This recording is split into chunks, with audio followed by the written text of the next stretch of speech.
Selamat malam once again. Welcome to Womenpreneur Talk episode 3 dengan topik kisah sukses berbisnis digital di masa pandemi. Sebelumnya, kenalin dulu namaku Dea yang akan menjadi MC pada acara talk show dan sharing pada malam hari ini. Tapi sebelumnya aku mau kenalin dulu ya untuk The Woman ini. Sebenarnya The Woman ini apa sih? Jadi guys, The Woman itu adalah digital platform yang menyediakan berita dan juga informasi mengenai women empowerment, lifestyle, beauty, fashion, dan masih banyak lagi.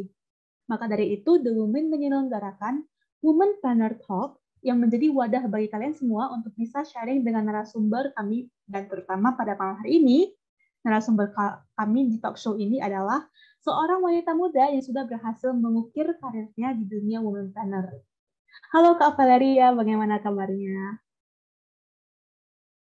Maaf Kak, masih di mute. Oke, halo. Alhamdulillah aku baik.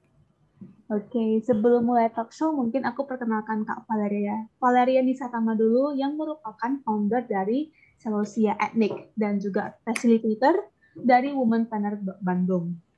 Selain itu, selain di bidang entrepreneur nih, beliau juga berhasil mendapat beasiswa pada masa studinya, yaitu beasiswa peningkatan prestasi akademik yang diberikan oleh Direktorat Jenderal Pendidikan.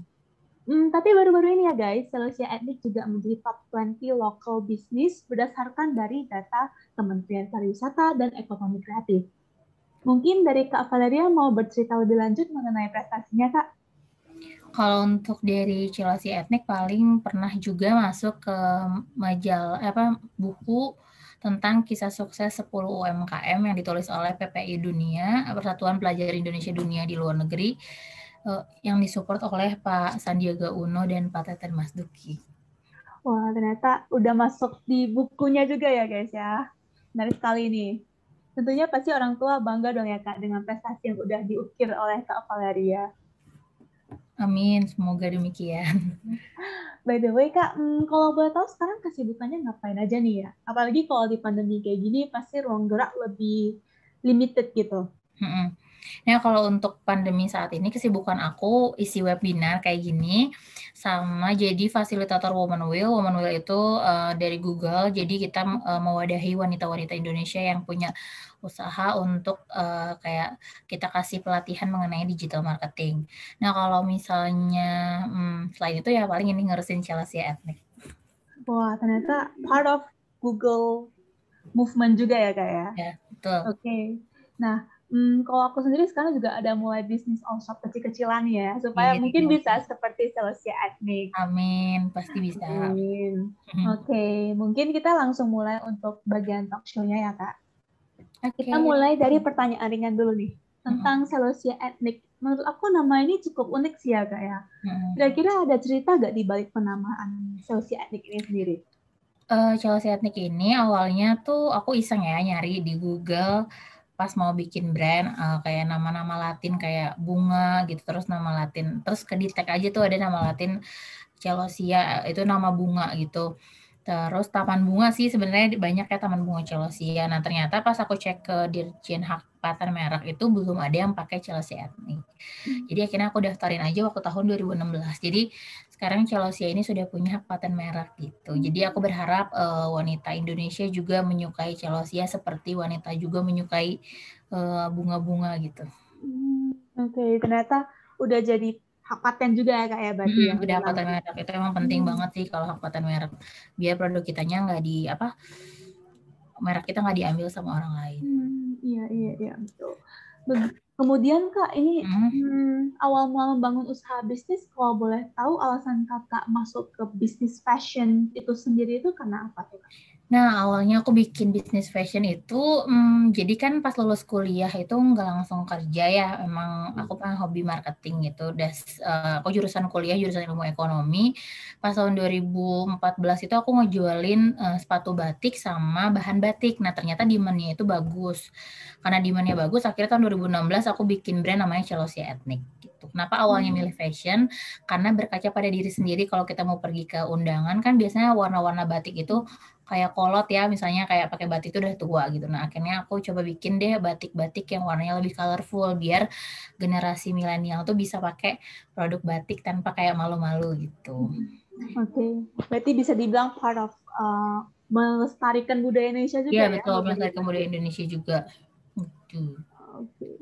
Tapi nih ya Kak, di bisnis Mm-mm. fashion sendiri pasti banyak tantangannya nih yang dihadapi. Mm-mm. Belum lagi mungkin ada kompetitor ataupun ada dari segi internalnya sendiri. Kira-kira Mm-mm. tantangan apa yang Kakak hadapin selama membangun solusi etnik ini? Tantangan yang dihadapin yang pertama, gimana caranya produk kita itu bisa disukai sama market. Terus gimana sih caranya orang ada brand awareness Chelsea etnik ini bagus. Terus misalnya barang yang nggak terlalu dijual itu mau diapakan. Nah, itu termasuk tantangan sih. Sama kita juga harus ngikutin tren fashion terkini. Jadi jangan sampai ketinggalan nih, misalnya lagi tren warna lilac, kita juga harus ikutin, oh bikin batik juga nih warna lilac gitu. Karena kalau anak sekarang tuh kayaknya harus ngikutin zaman kan. Kalau misalnya nggak Instagramable atau misalnya produknya itu old, biasanya mereka malas untuk ngupload. Nah, jadi kita harus ngikutin zaman. Tapi kembali lagi sih, kalau batik itu kan timeless ya. Jadi kayak mau dipakai kapanpun juga masih oke gitu. Jadi kita itu sih tantangannya lebih kayak ke desain produknya harus ngikutin zaman. Oke. Selama dari tantangan itu, kira-kira ada kiat atau tips and tricks gak Kak untuk solve the problem gitu and keep the business growing? Tipsnya adalah kita harus punya value yang berbeda. Jadi produk kita itu apa sih value-nya? Apakah misalnya bisa custom size atau bisa custom warna atau misalnya pengirimannya bisa same day atau misalnya ada diskon. Jadi konsumen itu rela untuk antri, misalnya produk kita ini harus pre-order. Mereka tuh mau nggak mau ya harus di toko kita gitu, karena dia nggak bisa beli lagi produknya di toko yang lain. Gitu. Jadi kita harus punya value yang beda, atau misalnya story behind brand kita, misalnya brand kita itu mengangkat women empowerment atau melestarikan kerajinan Indonesia. Nah, kayak gitu biasanya jadi nilai lebih untuk konsumen memilih produknya. Dan siapa influencer yang membawa produknya juga itu penting. Gitu. Oke, berarti bisa disimpulkan how to make our brand stand out bisa dari the story behind it, bisa touch Betul. the emotional ya, Mm-mm. emotional part from the customer, atau mungkin dari segi brandnya sendiri, dari Iya benar. Kita harus pembentukan produk. ngebangun brand awareness juga. Jadi kalau brand awarenessnya sudah baik, konsumen juga akan loyal untuk membeli produk kita. Kayak misalnya kita lihat nih beberapa orang yang koleksi sepatu merek A, merek B, terus tas merek A, merek B, itu kan berarti kan dia udah loyal sama si produknya. Artinya brand awareness si produk itu udah bagus. Jadi kan sekarang orang ada kebanggaan tersendiri gitu ketika bisa beli produk yang banyak dikenal. Betul, betul, betul. Mungkin nextnya ini aku menyentuh sedikit bagian tadi kakak bilang supaya generasi milenial ini nggak malu pakai batik nih ya kak ya. Oke, mungkin dari kakak sendiri ada cara untuk menarik pasar generasi milenial ini nggak dari segi produknya? Mengingat batik ini juga berbau Nusantara ya. Betul. Cara menarik generasi milenial itu yang pertama, kita pemilihan warnanya harus ngikutin tren fashion generasi milenial. Misalnya mereka sukanya warna monokrom atau warna pastel. Mereka kan kurang suka ya warna-warna ngejreng yang kayak merah, kuning, hijau yang kayak gitu-gitu kan termasuk yang kurang. Jadi mainnya ke warna nude, terus warna krem yang kayak gitu. Kita harus pinter-pinter memilih warna. Terus harus juga kita perhatiin nih segmen target market kita itu, misalnya generasi milenial, ya kita juga harus cari influencer yang followersnya itu dominan generasi milenial. Jadi target marketnya lebih tepat sasaran gitu.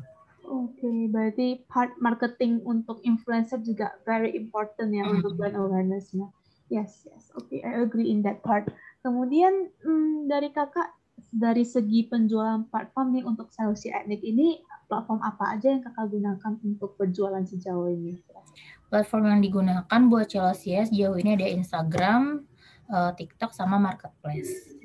Jadi tapi TikTok kita baru join di Desember 2020, kalau Marketplace itu di Mei 2020, kalau Instagram itu sejak 2016. Wah, berarti memang pemain lama di Instagram ya, Kak ya? Cukup lama sih kalau misalnya. Sebenarnya pemain-pemain lama itu dari tahun 2012 sih deh biasanya. Oh. Yang bisnis-bisnisnya udah followersnya sampai 1 juta itu biasanya pemain-pemain tahun 2012. Oke. Tapi dengan kakak mulai join di TikTok, dengan kakak mulai merambah ke marketplace, it means dari Selosia berarti udah mempelajari algoritmanya dan juga mengikuti perkembangan zaman. Dan menurut kakak seberapa penting sih untuk seorang womanpreneur ya, apalagi wanita untuk mungkin mempelajari teknologi dan social media zaman sekarang supaya bisa meningkatkan bisnis mereka gitu? How important it is? Itu sangat penting ya. Pertama kita pakai sosial media itu buat hal yang positif, nggak harus jualan ya. Sebenarnya kita jadi micro influencer juga bisa. Misalnya kita sharing kayak foto-foto karusel yang kayak jadi microblog. Microblog itu kita bikin kayak tulisan kayak tips and trick apa gitu ya. Jadi kayak mini blog kayak gitu di Instagram juga itu bagus. Terus kayak mungkin tahu ya buku NKTCHI itu kan dia tipikalnya kayak gitu. Jadi itu penting banget menggunakan media sosial dengan bijak. Nah, siapa tahu dari hobi bisa menghasilkan income.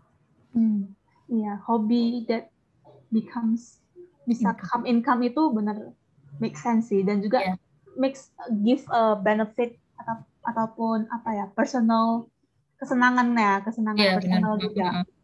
Jadi minimal kalau kita bikin bisnis nih minimal banget kalau barangnya tuh nggak laku ya kita bisa pakai gitu. Oh iya, betul. Oke. Nah, untuk dari platform yang udah kakak gunakan, kira-kira ada spesifik platform yang kakak rasa ini paling berpengaruh nih untuk sales ataupun untuk brand awareness-nya si Lucia Ethics sendiri? Paling kerasa berpengaruh sih Instagram ya, karena Instagram itu tampilan feed-nya bisa kita atur semenarik mungkin. Terus kita bisa juga lihat tag foto produk dari orang lain, foto OOTD. Yang kedua setelah Instagram, TikTok urutannya. Terus yang ketiga marketplace. Karena TikTok itu menurut aku bagus banget ya marketnya kalau kita pintar bikin konten yang bisa bikin produk kita masuk ke for your page. Jadi kayak FYP-nya gitu. Oke. Mungkin dari segi TikTok mungkin yang lagi hit zaman sekarang ya Kak ya. Betul. Kalau dari pengalaman Kakak di TikTok itu kira-kira bagaimana tuh Kak untuk operasionalnya ataupun selama perkembangannya ini?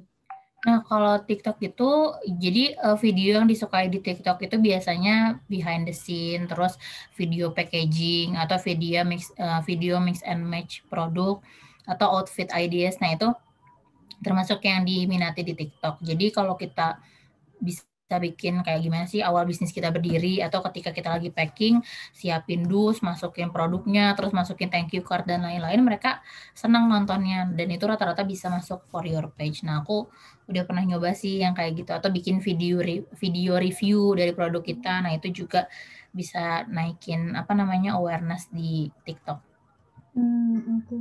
Tapi kalau di TikTok sometimes mungkin ada orang yang nge-scroll aja, atau mungkin mereka ada ngaruh ke salesnya kakak nih dari salesnya.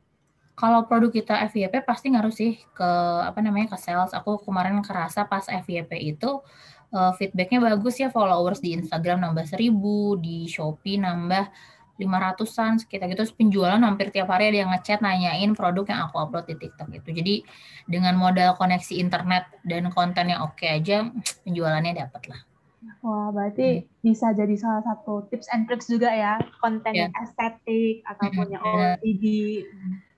Oke. Mungkin kita move on ke bagian influencer-nya, Kak. Karena tadi Kakak sempat sebut tentang influencer.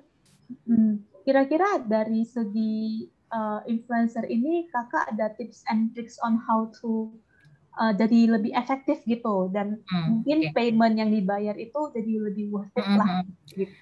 Jadi influencer itu ada namanya, mungkin bisa googling aja, cari tulisannya engagement rate. Jadi kita ketik engagement rate-nya berapa. Misalnya aku masukin nama Maudy Ayunda nih, nanti muncul engagement rate-nya misalnya 1,6%. Nah, semakin besar followers biasanya engagement rate-nya makin rendah. Tapi kalau misalnya dia followers-nya banyak, engagement rate-nya tinggi, berarti itu bagus banget interaksi antara followers dan si akun tersebut. Nah, kita bisa cek juga dari situ. Atau misalnya aku mau endorse influencer cewek nih, kita lihat di kolom komennya yang dominan komen ke mereka tuh influencer cowok, audiens cowok atau cewek. Misalnya audiens cowok itu biasanya si influencer itu jarang sharing tentang hal-hal yang non beauty gitu. Misalnya dia cuman sharing foto-foto dia selfie misalnya tiap hari kayak gitu ya. Nggak ada kayak sharing tentang beauty tips atau misalnya education tips dan lain-lain. Biasanya itu didominan oleh 80% followersnya cowok. Jadi nanti ketika kita endorse mereka, target marketnya tuh nggak akan masuk gitu karena dia followersnya didominan cowok. Sedangkan kalau kita lihat nih di kolom komen influencer itu banyak komen cewek-cewek yang adore si influencer itu, nanti biasanya marketnya juga kena karena dia followersnya didominan juga oleh perempuan itu sebenarnya. Jadi kita harus pintar-pintar milih atau kita lihat nih dia tuh tipikal fashionnya kayak gimana sih sehari-hari, apakah suka pakaian yang tertutup atau terbuka atau tone warna yang dia suka tuh apakah cocok dengan produk yang kita punya gitu. Misalnya dia senangnya pakai warna monokrom tapi produk kita didominan warna-warna colorful, nah biasanya nggak masuk marketnya gitu. Oke, berarti memang harus research lebih ya untuk Iya, benar. sebelum kita mungkin pay the money untuk mereka promote. Betul. Tapi dari segi digital marketing ya Kak, mungkin kan karena kalau teknologi sekarang kan juga udah makin canggih ya. Marketing semua udah move ke digital marketing. Udah jarang banget tuh ketemu brosur-brosur, udah jarang. pegang tangan gitu ya kan. Nah, selain daripada influencer ataupun call yang Kakak pakai ini ya, dari untuk nge-branding, dari digital marketing kira-kira ada cara-cara ataupun tips and tricks in the marketing part yang bisa brand sales ataupun brand awareness kalau Sia Edik sendiri? Nah, untuk meningkatkan brand awareness itu, aku biasanya kayak ceritain nih value dari produk aku itu apa. Terus dibilangin nih ini local brand dibuat oleh pengrajin batik lokal. Biasanya dengan kalian membeli produk ini sama aja kalian mensupport pengrajin lokal dan produk Indonesia gitu. Jadi selalu kita omongin. Jadi kalau kita bikin story nih kalau jualan jangan hard selling tapi harus soft selling. Jadi kalau soft selling itu bikin Q&A misalnya atau bikin polling kayak this or that itu, nanti habis itu di tengah-tengahnya kita selipin jualan kita. Jadi kita harus bikin konten yang bermanfaat. Jangan cuma hard selling aja tiap hari jualan, kan mungkin kita berkaca ya sama diri kita sendiri. Kalau kita jualan, ngelihat nih online shop yang jualan terus spamming, kita kan malas ya, kadang kita mute atau kita unfollow buruk-buruknya nih. Kita menghindari itu, kita harus bikin konten yang bermanfaat. Terus kita kayak misalnya kasih tahu nih lagi new normal sekarang, apa aja yang harus dibawa keluar rumah. Nah, jadi kayak ada konten yang bermanfaat. Atau misalnya kita jualannya makanan sehat, kita kasih konten yang bermanfaat, misalnya kandungan gizinya sekian, terus kalau kalian mengkonsumsi ini kandungan proteinnya tinggi loh. Nah itu jadi ada konten yang bermanfaat bagi followers itu. Terus misalnya kalau bisnis fashion bikin mix and match produk nih, misalnya kalau kita ada pesta malam, bagusnya gimana sih outfitnya gitu. Jadi bener-bener soft selling, ntar di tengah-tengahnya kita selipin deh jualan kita gitu. Oke, berarti sekarang nggak zaman lagi story-nya itu titik-titik semua jualannya Kak ya? Benar-benar. Harus ada kontennya juga. Iya betul, harus ada kontennya. Jadi ada jeda lah gitu. Jadi konsumen nggak bosan ngikutin konten kita. Oke. Nah, kemudian berhubung tadi juga disebut pandemi nih ya, pandemi kayak gini, tidak bisa dipungkiri kalau bisnis-bisnis itu banyak yang terkena dampaknya, baik itu offline maupun online gitu ya. Kalau dari bisnis kakak sendiri ini kira-kira terkena dampak yang cukup signifikan nggak? Mungkin dari segi penjualannya ada penurunan atau malah ada peningkatan? Gitu. Ya kalau untuk pandemi ini, Chelsea alhamdulillah aku merasa lebih hidupnya pas pandemi ini. Kenapa? Karena pas bulan Maret ya baru pertama kali lockdown itu, aku udah mulai penurun banget penjualan karena konsumen juga masih panik buying buat beli sembako, terus beli masker ya, yang kayak gitu. Jadi dananya spend money-nya nggak untuk lifestyle kayak beli barang-barang tersier, mereka prefer ke primer sama sekunder. Nah, karena itu menurun ya kita kan the power of kepepet ya, otaknya harus lebih muter marketingnya. Nah ternyata banyak influencer yang bikin free endorsement, jadi kayak kita kirim produk, mereka review dalam rangka membantu saat pandemi. Nah aku ikutan lah itu, ternyata Aku yang dulunya jarang banget, Chelsea itu jarang banget endorse dulu. Jadi aku memang benar-benar udah nyaman dulu dengan kayak ads aja. Akhirnya pas nyobain endorse ternyata bagus kan feedbacknya, terus makin kesini ketagihan dan akhirnya aku endorse sekitar 75 influencer selama pandemi ini dan alhamdulillah followersnya tuh nambah jadi 70.000. Nah uniknya tuh dari 70 influencer itu 20-nya bayar, 50-nya gratis. Berarti bisa dibilang influencer ternyata sekarang udah mulai support local brand ya, local brand udah mulai Iya naik. betul. Itu kita juga harus ini sih memilah mana influencer yang mau kita endorse. Jadi biasanya ada influencer yang dia tuh money oriented, ada yang dia tuh produk oriented. Jadi misalnya kalau produknya nggak sesuai sama dia, dia nggak mau terima gitu, walaupun dia dapat uang. Nah, aku prefer cari influencer yang gitu karena nanti followers itu akan percaya dengan apa yang dia review, kayak oh ini tuh beneran Hanes review toh gitu, bukan karena si influencer itu dibayar. Mungkin kalau yang dibayar terus kita sampai hafal ya kata-katanya, kayak ini bajunya bagus loh, terus bahannya lembut kayak gitu kan, berulang-ulang kayak udah template si kata-kata reviewnya. Nah aku tidak mencari influencer seperti itu, aku cari yang benar-benar Hanes review dan dia jarang terima endorse. Jadi produk kitanya tuh kayak lebih dilirik ya, karena menarik. Kenapa nggak mau yang influencer yang tiap hari story-nya titik-titik? Karena aku tuh khawatir dia dalam satu hari mereview produk yang sejenis. Misalnya dia terima produk batik aku nih, tapi 2 jam kemudian dia review lagi produk batik orang, otomatis kan followersnya akan mudah membandingkan ya, kayak yaudah gue follow dua-duanya nih, ternyata yang ini lebih murah gitu kan, nanti lari ke yang itu. Jadi aku nggak cari influencer yang kayak gitu sih. Berarti bisa dibilang kalau influencer yang lebih selektif itu sebenarnya bot mall lah ya, Iya benar. gitu ya. Justru mereka yang bot mall meskipun mereka selektif banget di produk yang mereka mau review gitu. Oke. Next mungkin dari kita bercerita ke sisi internal dari solusi etnik nih ya Kak. Kira-kira bisa sharing nggak cara Kakak untuk memanage mungkin dari orderan sampai produksi sampai pengiriman agar semuanya itu berjalan dengan lancar gitu? Pertama tuh kita harus siapin sistemnya dulu ya, kayak misalnya jualannya itu mau pakai marketplace atau pakai sosmed. Nah kalau pakai marketplace kan lebih enak ya, barang yang perlu dikirim itu udah ada tuh berapa yang perlu dikirim. Paling itu kan udah by system. Kalau misalnya kita nggak pakai marketplace ya kita harus download WhatsApp bisnis sih. Di WhatsApp bisnis kan bisa di-mark ya sekarang, misalnya itu produk sudah terkirim atau sudah terbayar.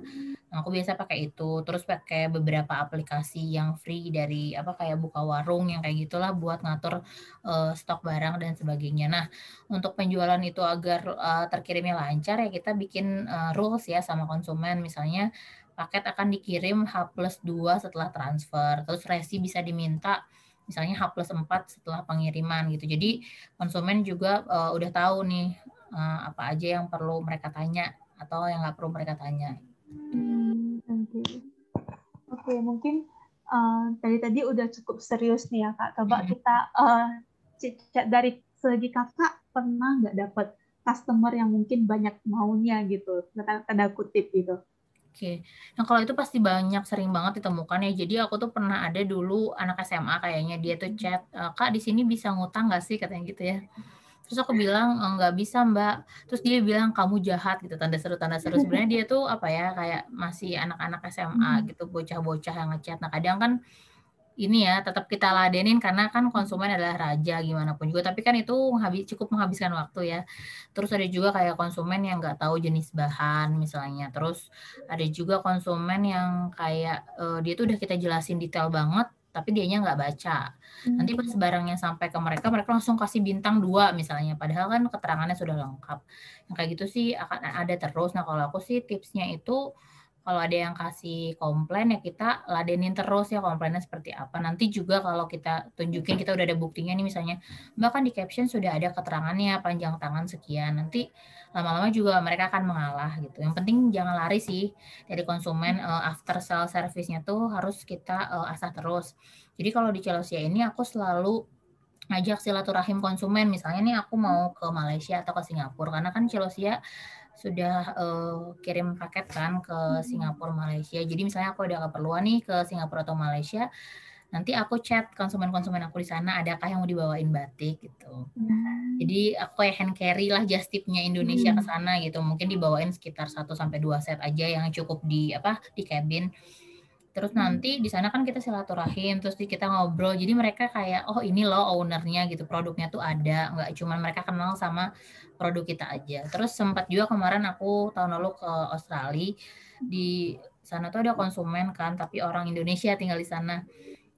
Aku selalu save-savein nomor-nomornya. Jadi kalau aku mau pergi ke suatu tempat, aku akan hubungi semua konsumen aku itu, apakah mau dibawakan produknya atau enggak gitu. Jadi merekanya masih keep in touch lah sama kita gitu. Oke, berarti bisa dibilang mereka juga lebih save cost in the shipping fee ya Kak ya? Iya benar. Oke, berarti after sales dan cara kita customer service kita mungkin itu juga penting banget ya? Iya benar. Itu penting banget sih karena nilai lebih ya kalau misalnya kita masih keep in touch sama konsumen itu. Oke. Mungkin selanjutnya ini kita membahas dari sisi kakak sebagai facilitator nih di Womenpreneur Bandung. Kira-kira boleh diceritain dikit gak dari Womenpreneur Bandung ini dia nyediain apa sih kak? Sebenarnya namanya tuh Woman Wheel, jadi itu kita di bawah Google, tapi karena ada perubahan logo, jadi sementara namanya Womenpreneur dulu.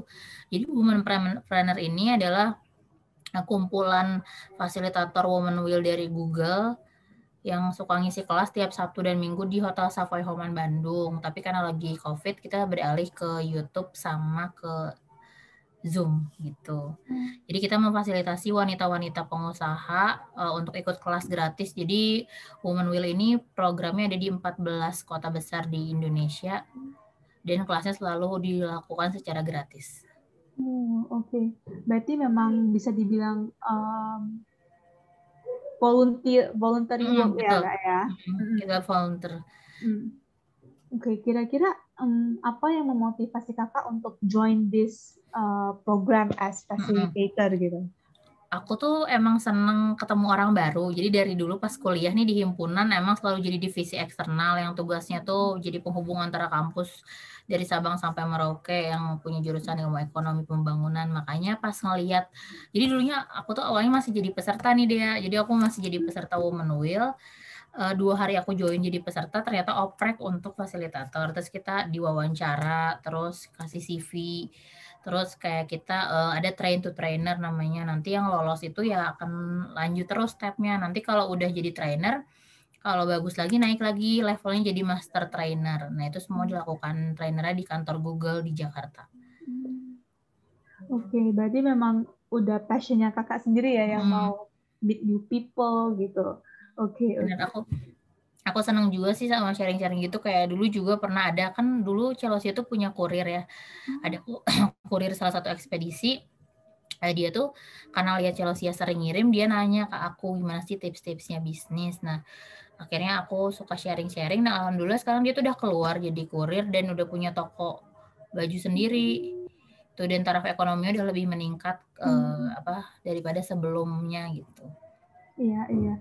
Kalau sharing gitu juga bisa membantu orang lain ya kayak untuk benar-benar elevate their lifestyle gitu. Iya benar. Jadi kan banyak UKM yang produknya sebetulnya bagus, tapi mereka bingung nih cara pemasarannya seperti apa. Nah kita Women Wheel tuh membantu pengusaha biar bisa lebih go digital gitu.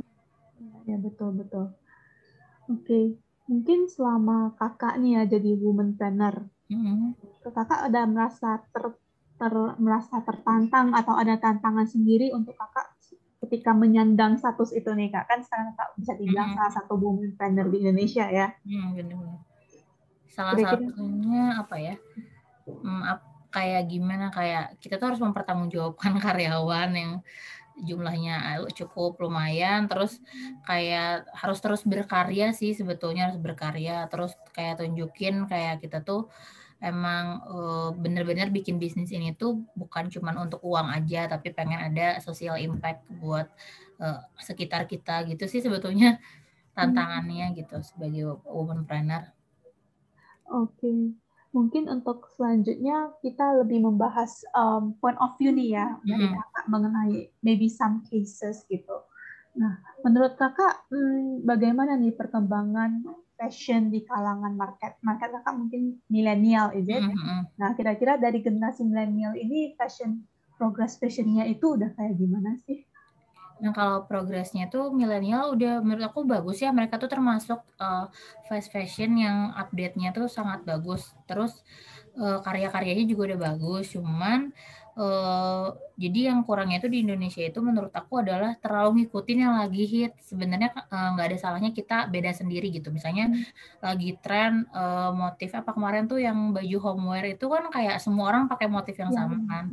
Kenapa kita nggak bikin sesuatu yang berbeda gitu. Jadi orang gini ya, kalau misalnya semua orang produknya sama tuh, jadi konsumen tuh mudah milih nih, kayak udah gue beli di sini aja lah, harganya lebih murah, mudah kan membandingkannya. Sedangkan kalau produk kita value-nya berbeda, konsumen tuh bakal milih produk kita, oh ini tuh gimana ya, pasti ada perasaan bangga tersendiri kalau kita pakai baju yang beda gitu, daripada pakai baju yang semua orang sama pakai gitu. Jadi menurut aku kurang-kurangin untuk kayak ikut-ikutannya, mungkin boleh sama nih patternnya tapi modelnya dibedain, mungkin kayak gitu. Atau jangan selalu ngejual yang lagi hit sih, karena kalau lagi hit itu nanti kadang ini ya cepet hilang gitu trennya. Oke, berarti kalau bisa dibilang bisnis yang dibangun sesuai dengan tren lebih banyak tantangannya, lebih risky. Iya benar, lebih banyak tantangannya. Jadi biasanya juga ikutin kata hati sih. Biasanya kalau kitanya serak ya buat ngejalanin bisnisnya, biasanya tuh lebih berkelanjutan gitu daripada bisnis yang ikut-ikutan. Kalau menurut aku gitu sih, bisnis yang dari hati dan itu tuh akan beda gitu kelanjutannya. Iya. Sometimes aku pernah dengar sih dari mungkin dosen aku ya, katanya kalau mau buka bisnis harus tarik dulu dari alasannya kenapa kamu mau buka gitu. Benar.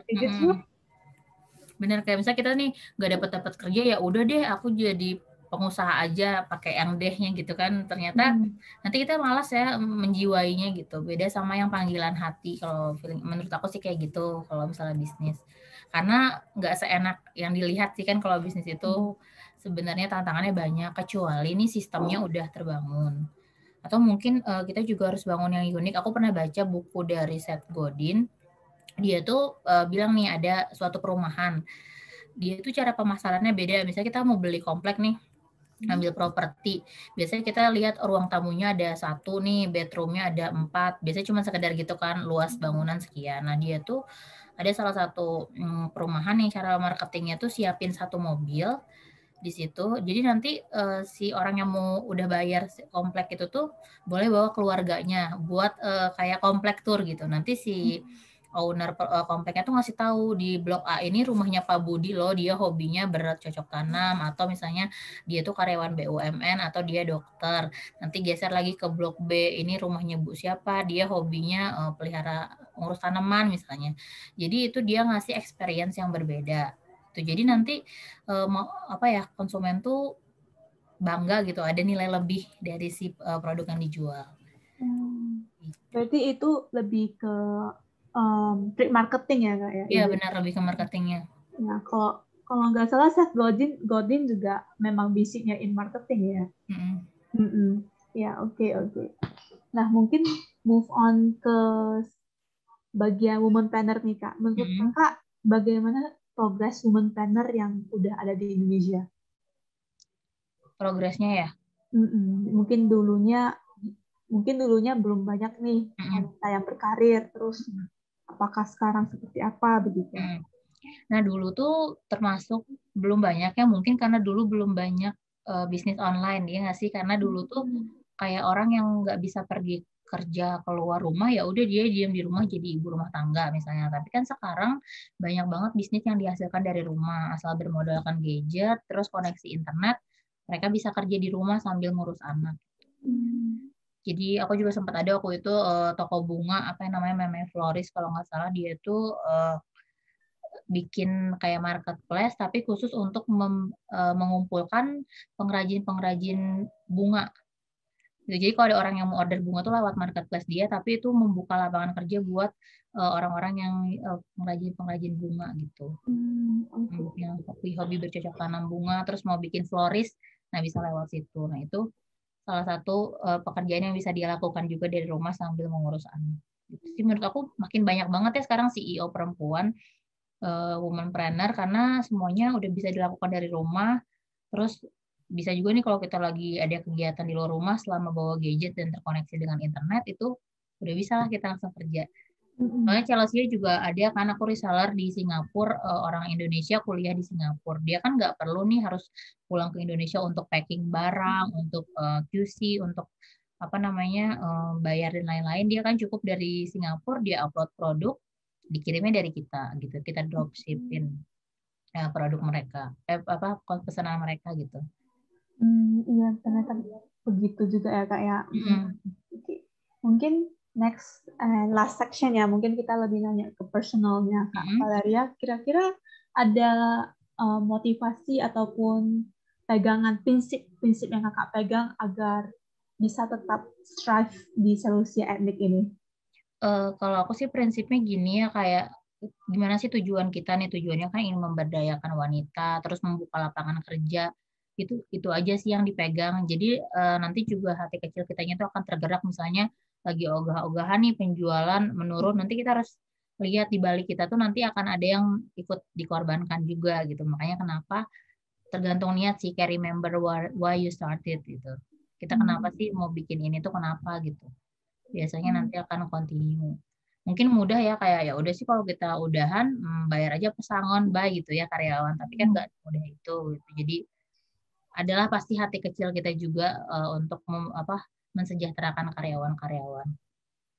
Oke, ngomong-ngomong soal karyawan, kira-kira Kak Valeria ini ada specialize ataupun ada cara untuk mempertahankan karyawan ini agar tetap stay di Seleucia ini? Nah ini menarik sih, kalau aku sendiri aku bikin ruang kantor senyaman mungkin. Jadi aku nyiapin kayak karpet bulu, terus bean bag gitu ya. Misalnya karyawan tuh pengen leyeh-leyeh nggak apa-apa. Jadi aku udah bilang sama karyawan aku, mau kalian kerja dari rumah sebetulnya nggak apa-apa karena aku kan online ya semuanya. Kalian datang ke kantor hanya untuk packing aja. Jadi aku kasih kebebasan. Gitu. Yang penting kerjaan selesai.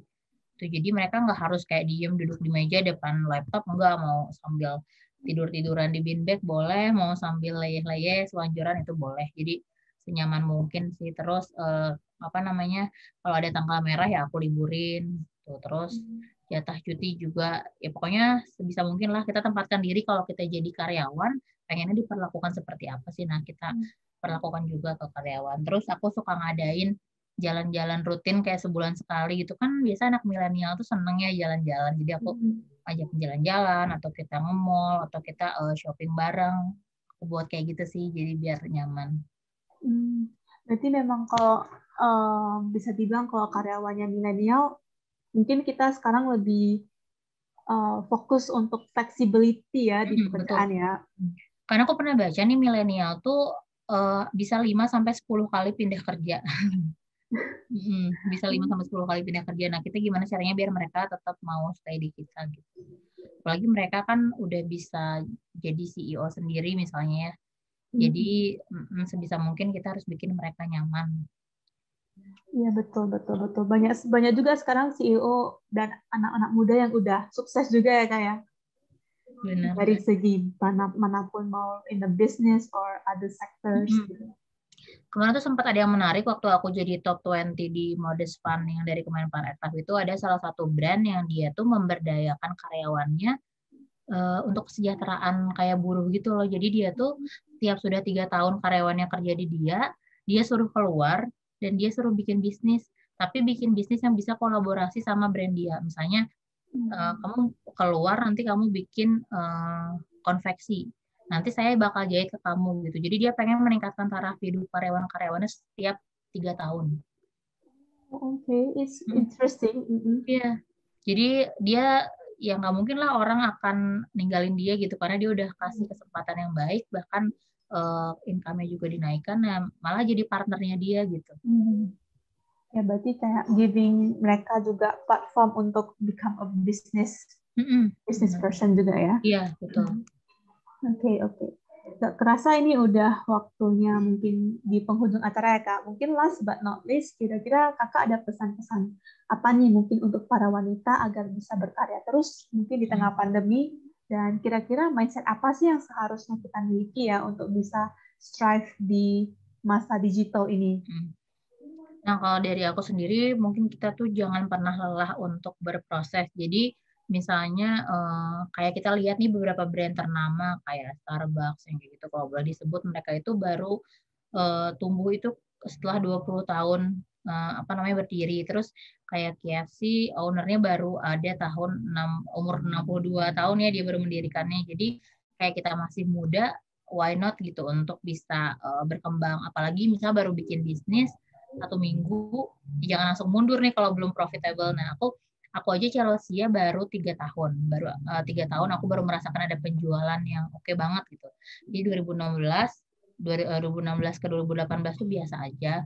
Pas 2018 lah baru merasa tumbuh gitu. Jadi kalau misalnya kita udah mundur di tengah-tengah, siapa tahu mutiaranya tuh ada di depan kita kan. Jadi kita jangan mundur gitu aja. Itu sih paling untuk pengusaha-pengusaha wanita ya tetap semangat aja. Terus ingat tujuan bisnisnya itu untuk apa. Biasanya sih kalau udah ada tanggungan atau misalnya ada sesuatu yang harus kita bayar, biasanya itu semangatnya lebih membara ya ketimbang cuma sekedar sampingan. Biasanya kerasanya gitu sih.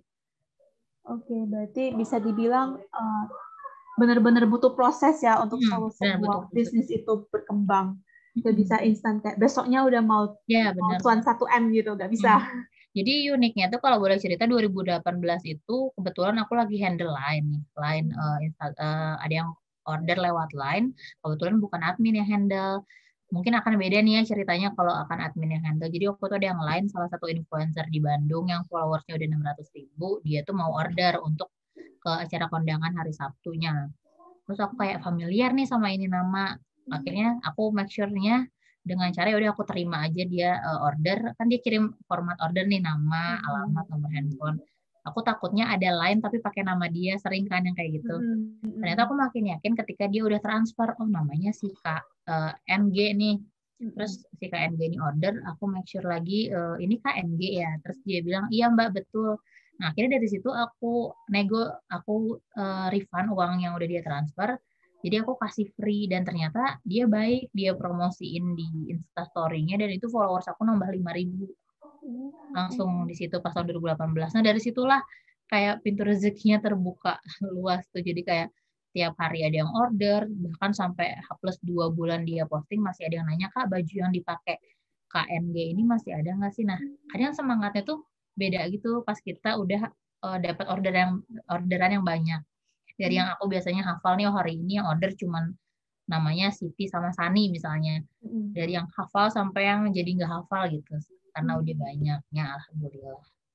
Iya, berarti bisa kita simpulin ya Kak, untuk keseluruhan talk show ini, kalau memang in a business kita mau strive, perlu proses, mungkin juga ada pengorbanan ya, pengorbanan. Dan juga untuk cara untuk strive in pandemi ini mungkin salah satu solusinya itu go digital ya, influencer, untuk endorse dan menggunakan platform. Kalau bisa semua platform digunakan, terus lihat yang mana yang cocok. Iya benar. Tapi kan kalau endorse itu kalau kita modalnya udah cukup lumayan. Kalau kita baru start sih kita main di hashtag aja, terus main di misalnya IG Ads atau kita bayar ads di marketplace, kita cari-cari yang lebih murah. Atau TikTok itu bagus banget sih. Kalau kita nemuin kontennya yang bagus bisa langsung terkenal. Oke. Nah, kita udah di penghujung acara nih ya, guys. Makasih banyak Kak Valeria atas sharingnya. Dan kalau kita simpulin lagi keseluruhannya, untuk seorang wanita bergerak di bidang bisnis, it is possible. Very, very possible ya. Terus, local brand juga udah lumayan naik. Kalau memang mau buka brand sendiri, why not gitu. Apalagi kalau memang masih muda. Karena ya waktunya lebih banyak, terus tapi yang paling penting itu lebih ke why-nya, kenapa kita itu buka brand ini gitu. Karena itu bakal jadi pemegang kita lah, ataupun prinsip kita saat mungkin kita ada masa-masa down-nya, ada masa-masa pengen udahan, nggak mau lagi, mau tutup gitu ya. Tapi ketika ingat balik, oh aku buat ini karena mungkin mau kayak gini. Nah, jadi itu yang menjadi alasan untuk tetap strive in the saat-saat lemah lah istilahnya ya. Oke.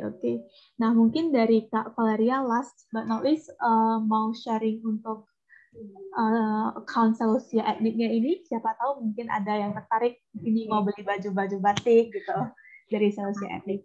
Nah, Celosia Ethnic ini boleh dicek nih teman-teman, Instagramnya ada Celosia Ethnic.